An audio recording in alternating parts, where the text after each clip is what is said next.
as we all know that if anyone wants to become a successful businessman or businesswoman, then he or she must know about various business success mantras. Now we are going to request our today's business success mantra session speaker, Mr. Ratnakar Chaudhary, and his topic will be how to convert referral into business. Mr. Ratnakar, you will get 5 minutes for your session. Please start now.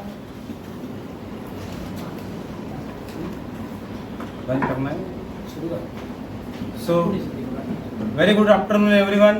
Good afternoon. सोए हुए नहीं हम सब जागे हुए। Good afternoon. As usual, today also I am honored to be speaking on the subject which is very important for all of us, that is how to convert our references into our tangible business opportunities. Okay, so let us talk on that.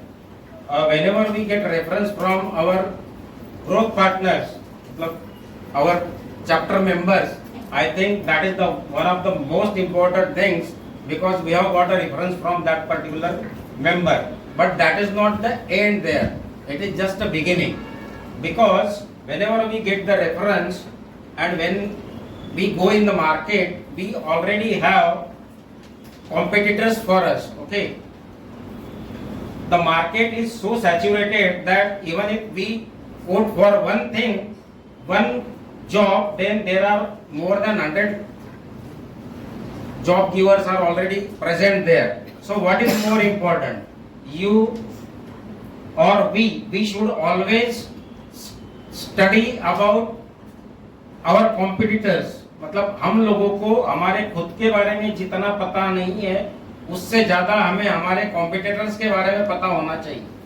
ये सिर्फ इसलिए कि हम जो चीज offer कर रहे हैं हमारे जॉब में, हमारे सर्विसेज में, हमारे सेल्स में, हम लोग जो ऑफर कर रहे हैं, कहीं हमसे ज्यादा हमारा अगर कॉम्पिटिटर वो दे रहा है तो हम लोग उसमें जीत नहीं पाएंगे।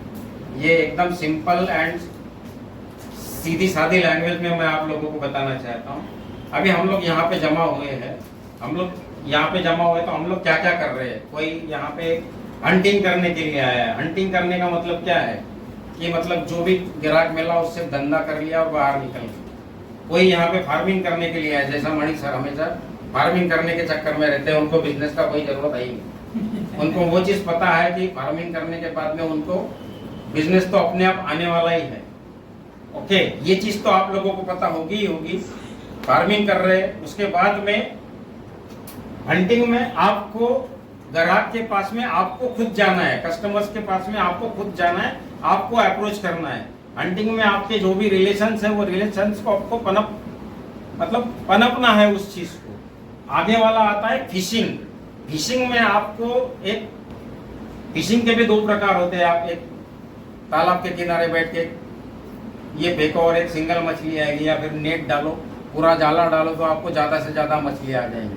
तो फिशिंग में ऐसा होता है कि कस्टमर्स आपके पास आएंगे। अभी फिशिंग किस तरह से होता है वो सेपरेट 1-on-1 मीटिंग में मैं आप लोगों को बता पाऊंगा। उसके आगे का माइनिंग करने का है। मतलब माइनिंग फिशिंग के भी आगे माइनिंग, मतलब अभी समझो मैं एक सिविल इंजीनियर हूँ, तो भाई कहाँ से किया है, मेरे कौन से दोस्त थे, क्या थे, कहाँ से मैंने कॉलेज, कौन सा कॉलेज था, वो कॉलेज में आपके भी कोई पहचान वाले होंगे, वो भी वहाँ पे पढ़े होंगे। तो कॉमन इंटरेस्ट जो होते हैं ना, ये सब कॉमन इंटरेस्ट को आप लोगों को वहाँ से निकालना है। उसमें से आपको बिजनेस की अपॉर्चुनिटीज क्रिएट करनी है। बिजनेस अपने आप आपको ऐसे ही मिल नहीं जाएगा, बिजनेस की अपॉर्चुनिटीज क्रिएट करनी है। उसके बाद में आएगा गार्डनिंग। माइनिंग के बाद में आएगा गार्डनिंग। जैसे हम लोग गार्डनिंग, एक छोटा सा पौधा हम लोग लगाते हैं गार्डनिंग के बाद में, जैसे जैसे वो बड़ा होते जाता है तो हम लोगों को कितना संतोष मिलता है, एक फार्मर को कितना आनंद मिलता है। वैसा हम एक छोटा सा पौधा लगाते हैं ना, उसमें से हम लोगों को एक आनंद मिल जाता है। तो वैसा छोटा छोटा रेफरेंसेस अगर शुरुआत होती है तो वो बिजनेस का नशा ही कुछ अलग है, नशा ही कुछ और है। उसके बाद में ब्रिज बिल्डिंग एक कंसेप्ट है, जिसमें आप कनेक्शंस करवा के दे सकते हैं। जैसे अभी मैं पढ़लिकर सर को मिला हूँ, बराबर है, तो वो उनका और मेरा कैटेगरी लगभग सेम है। मतलब अगर मुझे कोई डेवलपर्स के साथ में मेरी मुलाकात हो जाती है तो मैं उनको भी लेके जाऊंगा, तो एक ब्रिज बना लूंगा मैं वहाँ पे एक चीज का।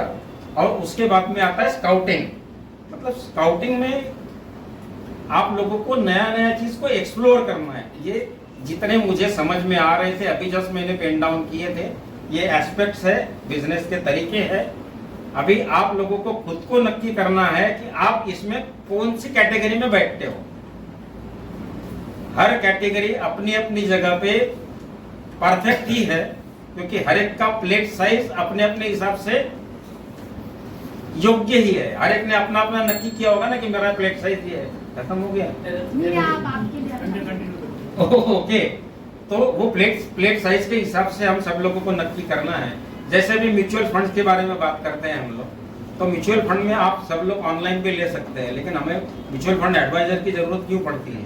हम लोग उतने समझदार तो है नहीं। तो वो एज हम लोगों को, अगर म्यूचुअल फंड एडवाइजर हूं तो वो एज मुझे सामने वाले को बतानी कि भाई मेरे साथ में मेरे इसके अंडर अगर आप करोगे तो आपको ये फायदा होगा, वो फायदा होगा, फलाना। एक एग्जाम्पल के तरीके पे मैं बता रहा हूँ आपको। दूसरी चीज आईबीपी का, अभी शायद आप कुछ एक नया चैप्टर शुरू करने जा रहे हैं ना सर? HNI चैप्टर शुरू करने जा रहे हैं। तो HNI चैप्टर में भी आप लोग सुब्रतो जी से आप लोग एक बार समझ लीजिएगा क्या है क्या नहीं, क्योंकि उन्होंने उनके इंट्रोडक्टरी स्पीच में अभी तक क्यों नहीं बताया, उसका मुझे भी एक बहुत बड़ा सवाल था वो।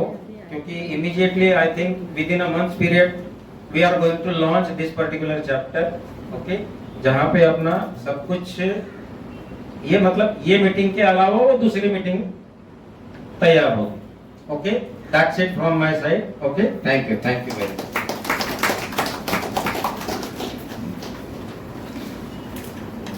Thank you, Mr. Ratnakar. Your session was very useful and interesting.